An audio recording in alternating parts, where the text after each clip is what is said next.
Hello and welcome. Today we're diving deep into a rare, but serious, autoimmune disorder affecting the kidneys and lungs, anti-GBM disease, also known as Goodpasture's disease. We'll explore its causes, how it affects the body, how it's diagnosed, treated, and what the future holds for those living with this condition.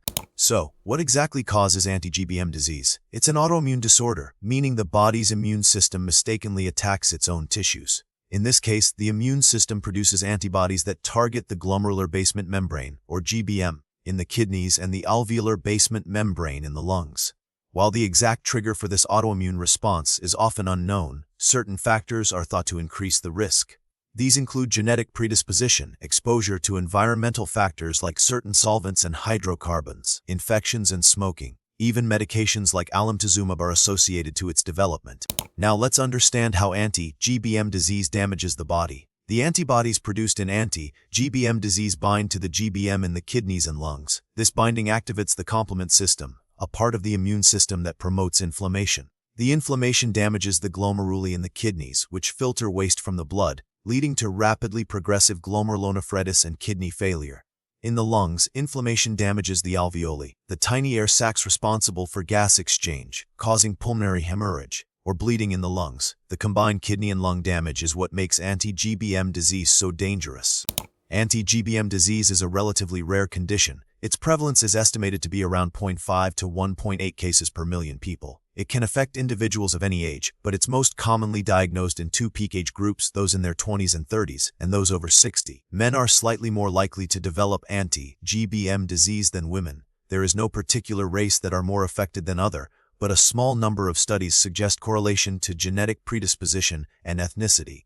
The signs and symptoms of anti-GBM disease can vary depending on the severity and organ involvement. Early symptoms may be subtle and non-specific, such as fatigue, weakness, and loss of appetite. As the disease progresses, kidney-related symptoms may include blood in the urine, foamy urine, swelling in the legs and ankles, and high blood pressure.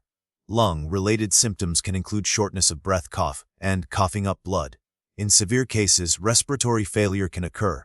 The disease can advance rapidly, so prompt recognition of these symptoms is crucial. Diagnosing anti-GBM disease requires a combination of clinical evaluation and laboratory tests. Blood tests are used to detect the presence of anti-GBM antibodies. A kidney biopsy is essential to confirm the diagnosis and assess the extent of kidney damage. A small sample of kidney tissue is examined under a microscope to look for characteristic signs of anti-GBM disease. Chest X-rays or CT scans may be performed to evaluate the lungs for evidence of pulmonary hemorrhage. Early and accurate diagnosis is critical to initiate timely treatment and prevent irreversible organ damage. While anti-GBM disease is not typically classified into distinct types, the clinical presentation can vary depending on the relative involvement of the kidneys and lungs. Some individuals may primarily experience kidney disease, while others may have more prominent lung involvement. In rare cases, individuals may have isolated kidney or lung disease without involvement of the other organ. The specific clinical presentation can influence the treatment approach and prognosis. The treatment of anti-GBM disease aims to suppress the immune system, remove anti-GBM antibodies, and manage organ damage. A combination of therapies is typically used. Plasmapheresis, a procedure that removes anti-GBM antibodies from the blood, is a crucial component of treatment. Immunosuppressant medications, such as corticosteroids and cyclophosphamide, are used to suppress the immune system's activity. In some cases, rituximab, another immunosuppressant drug, may be used. Supportive care such as dialysis for kidney failure and oxygen therapy for lung disease is also essential. Early and aggressive treatment is critical to improve outcomes. Unfortunately, there is no known way to completely prevent anti-GBM disease, given that the exact causes are not fully understood. However, avoiding potential environmental triggers, such as smoking and exposure to certain solvents and hydrocarbons, may help reduce the risk. Prompt diagnosis and treatment of infections may also be beneficial. If you have a family history of autoimmune disorders, it's important to be aware of the symptoms of anti-GBM disease and seek medical attention if you experience any concerning signs.